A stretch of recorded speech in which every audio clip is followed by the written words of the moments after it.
আসুন আমরা জেনে নিই কেন এই জগন্নাথ এইভাবে এক বিশেষ রূপে জগৎবাসীকে কৃপা করছেন। বলছে অনন্ত লীলাবারিধি পরম পুরুষ ভগবান শ্রীকৃষ্ণ কেন পুরীধামে দারু ব্রহ্মরূপে প্রকটিত হলেন। পুরাণ সমূহে সেই তত্ত্ব ব্যাখ্যা করা রয়েছে। আসুন আমরা জেনে নিই। ইন্দ্রদুম্ন রাজা একবার সমুদ্রে 3টে কাঠ ভেসে আসতে দেখলেন এবং তিনি এই 3টে কাঠ প্রাপ্ত হলেন, মানে দারু প্রাপ্ত হলেন, এবং সেইটাকে দিয়ে ভগবানের বিগ্রহ তৈরি করবার আদেশ তিনি পেলেন। স্বয়ং ভগবান নিজে, স্বয়ং কৃষ্ণ বিশ্বকর্মার রূপে এসে সেই কাঠ 3টেকে তিনি মূর্তি তৈরি করবার জন্য রাজাকে বললেন এবং বললেন, আমি যখন এই 3টে দারু দণ্ড দিয়ে মূর্তি তৈরি করব, তখন একটা কক্ষে, একটা ঘরের দরজা জানলা সম্পূর্ণ বন্ধ থাকবে এবং 21 দিন পর্যন্ত কেউ ওই ঘরে প্রবেশ করবেন না। ঠিক আছে, রাজা তাকে একটা বড় ঘর দিলেন, সেখানে তিনি শুরু করলেন ভগবানের বিগ্রহ তৈরি করতে। কিন্তু 15 দিন হয়ে গেল, তার কোনো খবর পাচ্ছেন না, বা কাঠকে হাতুড়ি ছেনে সব দিয়েই তো তৈরি করে, তো বাইরে থেকে কোনো শব্দ, কোনো আওয়াজ, কোনো কিচ্ছু পাওয়া যাচ্ছে না। মেয়েরা হয় না অতি অল্পতেই বিচলিত, তো ইন্দ্রদুম্ন রাজার স্ত্রী গুন্ডিচা দেবী তিনি বিচলিত হলেন যে বাইরে থেকে শোনা যাচ্ছে না, তাহলে বৃদ্ধ মানুষটা তিনি কি দেহত্যাগ করলেন বা অসুস্থ হলেন, এই চিন্তা করে তিনি ব্যতিব্যস্ত হলেন এবং স্বামীকে প্রতিনিয়ত প্ররোচিত করতে থাকলেন, আপনি দরজাটা খুলুন, তাকে দেখুন তিনি আছেন তো, তার শরীর খারাপ করেনি তো, তিনি মারা গেলেন কিনা। প্রথমে অবশ্য রাজামশাই চাননি, যে প্রতিজ্ঞাবদ্ধ হয়েছেন 21 দিনের আগে দ্বার উন্মোচন করবেন না, কিন্তু রানীর কথায় তিনি সত্যি সত্যি বাধ্য হলেন 15 দিনে ওই দ্বার উন্মোচন করতে। কিন্তু দ্বার উন্মোচন করে দেখলেন জগন্নাথ বলদেব সুভদ্রা মহারানীর মূর্তি অসম্পূর্ণ, কিন্তু সেখানে শিল্পী আর নেই। তখন ইন্দ্রদুম্ন রাজা ভীষণ ভাবে শোকগ্রস্ত হলেন যে এই বিগ্রহ অসম্পূর্ণ হয়ে রইল, এটা কেমন হলো, আমাকে বলা হয়েছিল 21 দিন পর্যন্ত এই দরজা বন্ধ করে রাখবার জন্য, কিন্তু আমি কথা রাখিনি। তো তিনি বিলাপ করতে শুরু করলেন, কিন্তু ভগবান তাকে জানিয়ে দিলেন বিলাপের কোনো কারণ নেই, এই অসম্পূর্ণ অবস্থায় তুমি এই বিগ্রহ পুজো করতে শুরু করো, তুমি এই সেবা দান করো, একে প্রতিষ্ঠা করো, ব্রহ্মাকে নিয়ে এসে পুজো শুরু করো। তো এই যে জগন্নাথ বলদেব সুভদ্রা মহারানী তার অসম্পূর্ণ রূপ, সেই বিষয় নিয়ে অনেকে অনেক রকম বলেছেন। যে আগেই তো বললাম যে ভগবান নিরাকার, বা কখনো বলছেন বুদ্ধের রূপ, হাত পা নেই, আরো অনেক অনেক কিছু, কিন্তু আসলে সেরকম নয়। ভগবান ভক্তকে কৃপা করবার জন্য, ভক্তকে আনন্দ দান করবার জন্য তিনি লীলা করেন। এই এক বিশেষভাবে ভগবান ভক্তকে কৃপা করবার জন্য এই রকম লীলা করেছেন এবং বিশেষভাবে ভক্তকে আনন্দ বিধান করবার জন্য। একবার কি হয়েছে, সেই দ্বারকার রাজপুরীতে ভগবান মথুরায় চলে এসেছিলেন বৃন্দাবন ছেড়ে। মথুরা থেকে তিনি 16,108 মহিষীদের নিয়ে তিনি দ্বারকায় এসেছেন, দ্বারকার রাজা তিনি। তো রাজ মহিষীরা রুক্মিণী, সুভদ্রা, জাম্ববতী, কত রানী, এবং সমস্ত রানী কৃষ্ণকে ভীষণ যত্ন করেন, সেবা দেন, ভালোবাসেন, তার কোনো কিছুর অভাব নেই, ভীষণ আনন্দে আছেন। কিন্তু তিনি যখন ঘুমন, যখন একান্ত আপনে অবসরে তিনি চিন্তা করেন সেই বৃন্দাবনের, সেই যমুনা তট, সেই বৃন্দাবনের গাছপালা, বংশী, রাধারানী, গোপী, বৃন্দাবনের কথা স্মরণ হয়।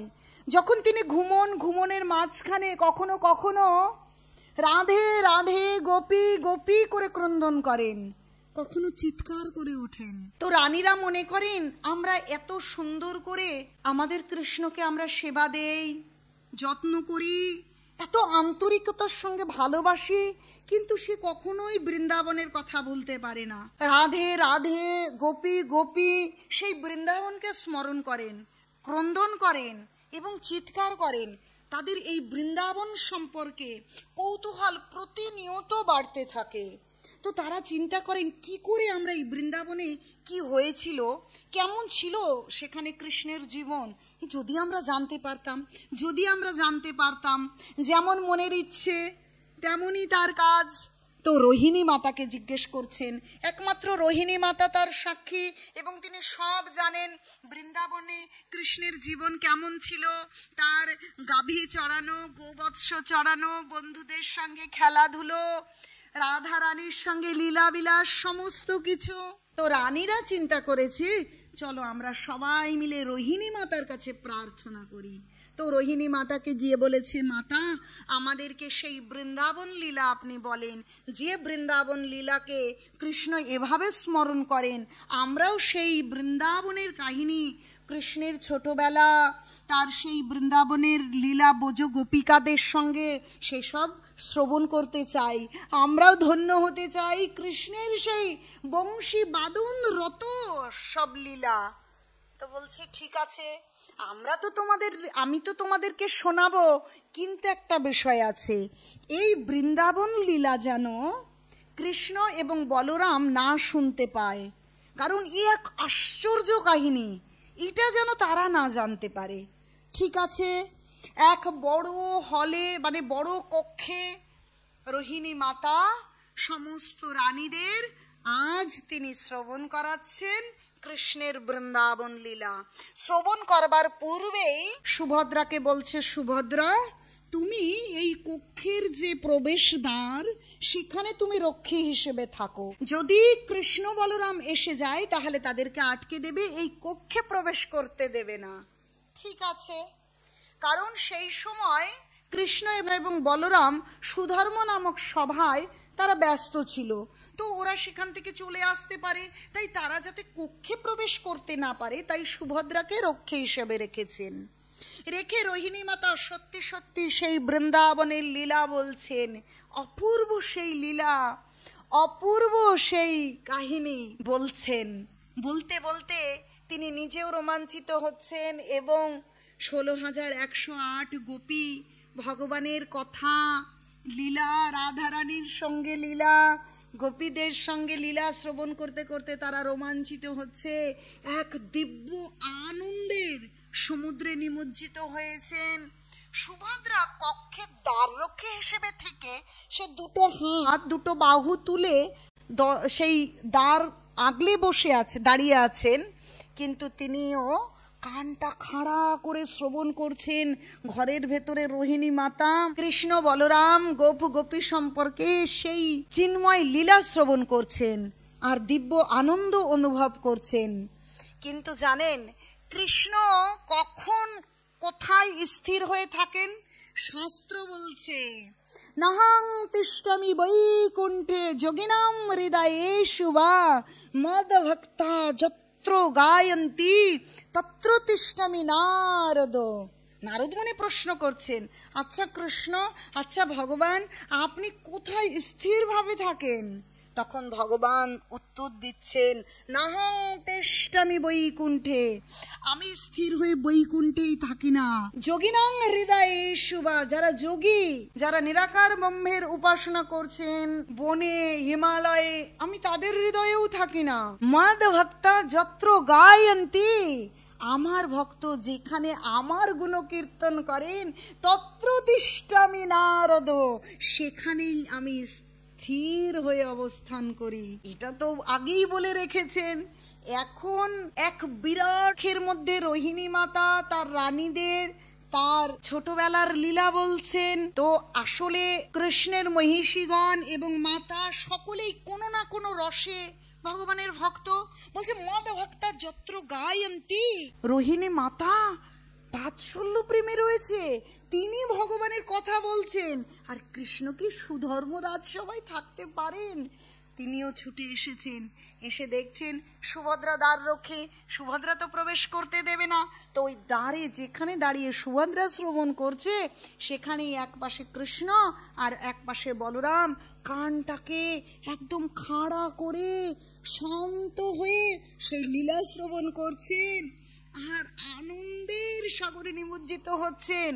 আর আস্তে আস্তে তাদের মধ্যে যে বিকার, সেই অষ্টসাত্ত্বিক বিকার, সেই বিকারে কি হচ্ছে, রোমাঞ্চিত হচ্ছে। সেই রোমাঞ্চনায় তাদের অক্ষি, মানে চোখ, অক্ষি বিস্ফোরিত হয়ে আস্তে আস্তে বৃহৎ আকার ধারণ করছে। আর তাদের হস্ত পদ ক্রমশ সংকুচিত হয়ে শরীর অভ্যন্তরে প্রবেশ করে কুর্মা আকৃতি ধারণ করছে, ছোট ছোট হয়ে গেছে। এইভাবে তারা একদম মানে রোমাঞ্চিত এবং আবেগ আপ্লুত এক অভূতপূর্ব ভাবের মধ্যে প্রবেশ করেছেন। আর সেই সময় নারদ মুনি নারায়ণ নারায়ণ করতে করতে এসে তাদের সেই রূপ, বিশেষ রূপ, বিশেষ ভাবে ভাবিত, বিশেষ ভাবে সমুদ্রে নিমজ্জিত সেই রূপ দর্শন করেছেন।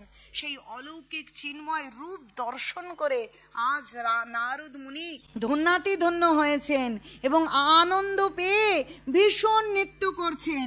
তিনি যখন নৃত্য করছেন আর জোরে জোরে নারায়ণ নারায়ণ করে উঠেছেন, তখন তাদের চেতনায় এসেছে এবং তারা স্বাভাবিক হয়েছেন। কিন্তু নারদ মুনি নেচে নেচে লাফিয়ে লাফিয়ে বলছে, আমি দেখে ফেলেছি, আমি দেখে ফেলেছি।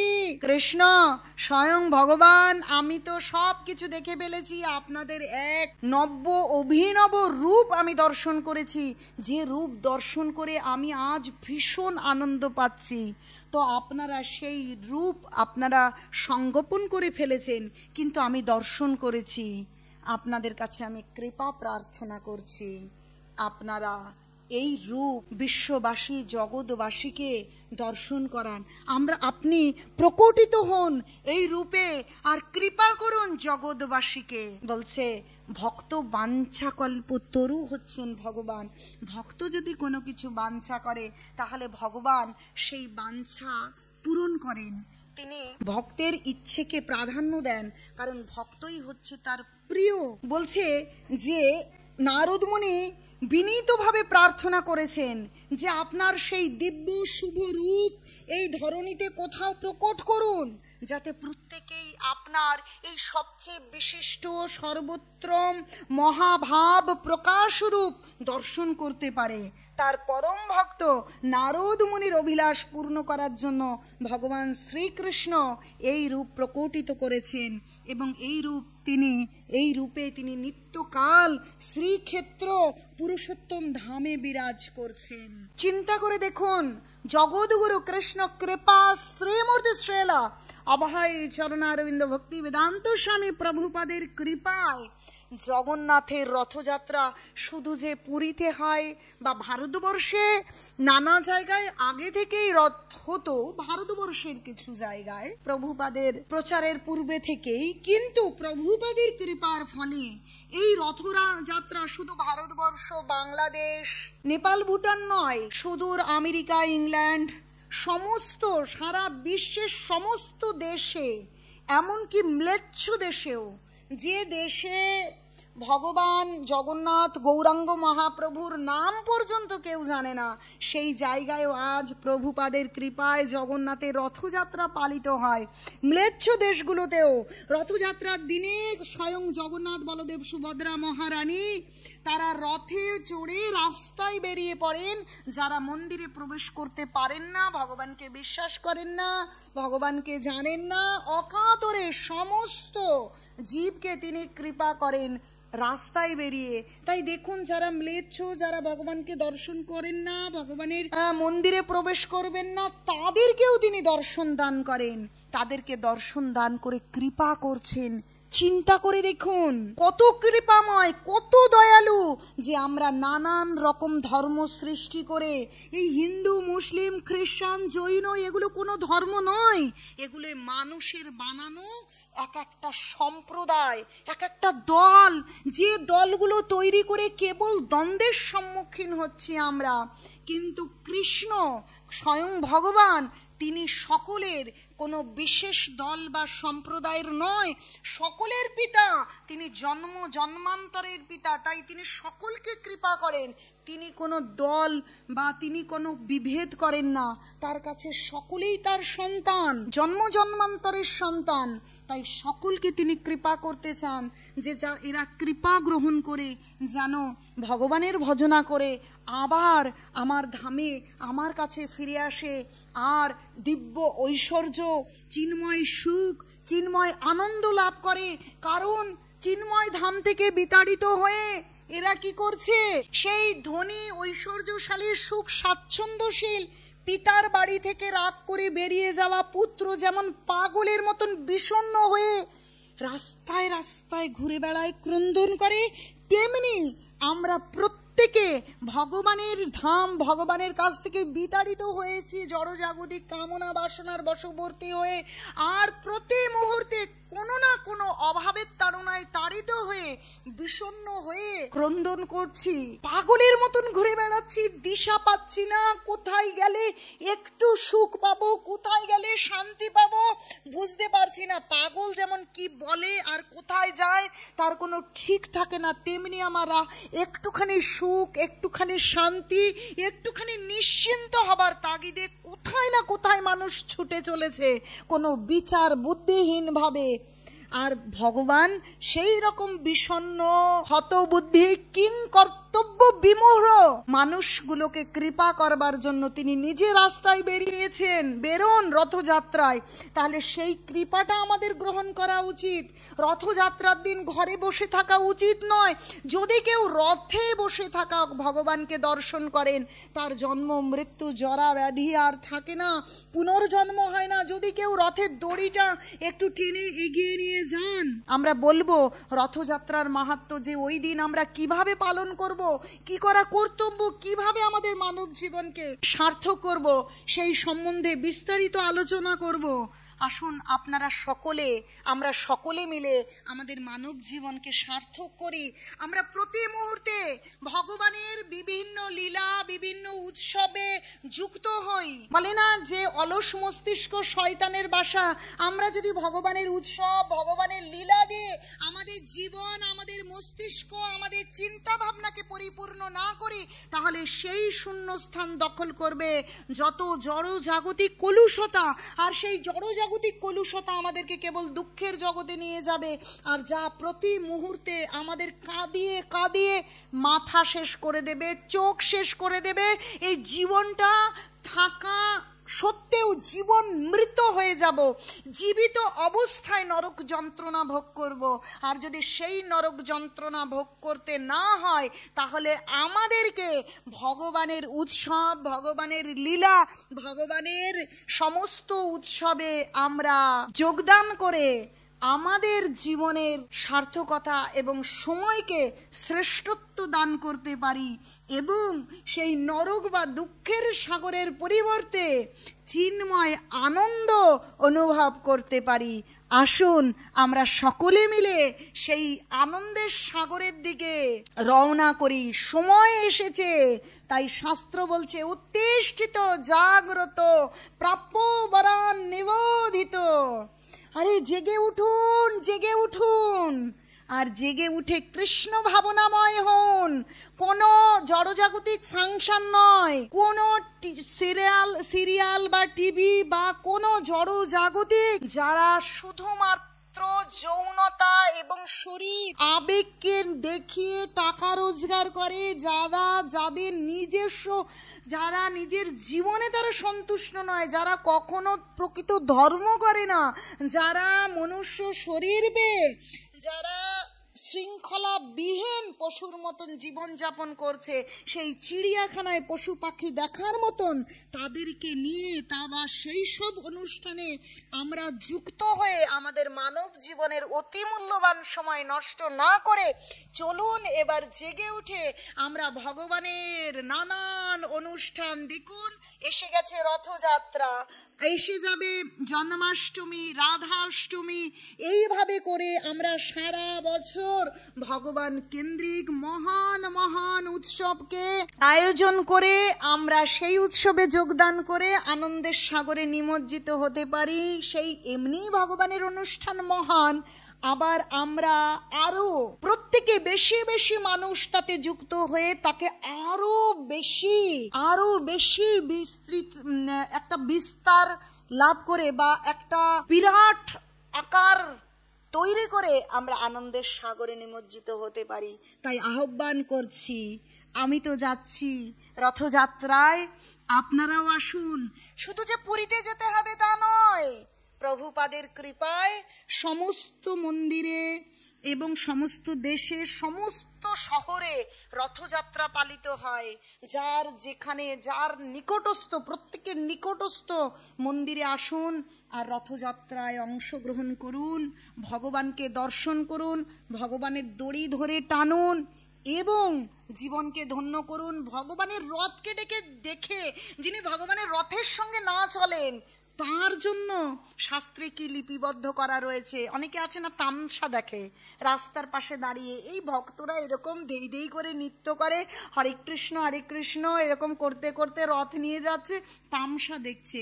যে জগন্নাথ আজ রাস্তায় যাচ্ছে, তারা দাঁড়িয়ে থাকে, সেই জন্য তার ফল কত মারাত্মক আছে আমরা শাস্ত্র সম্পর্কে আগামী ভিডিওতে সেটা জেনে নেব। হরে কৃষ্ণ, হরি বল। এখানে বিশ্রাম রাখছি। নিতাই গৌর শীতনাথ প্রেমানন্দে। হরি হরি বল, হরি হরি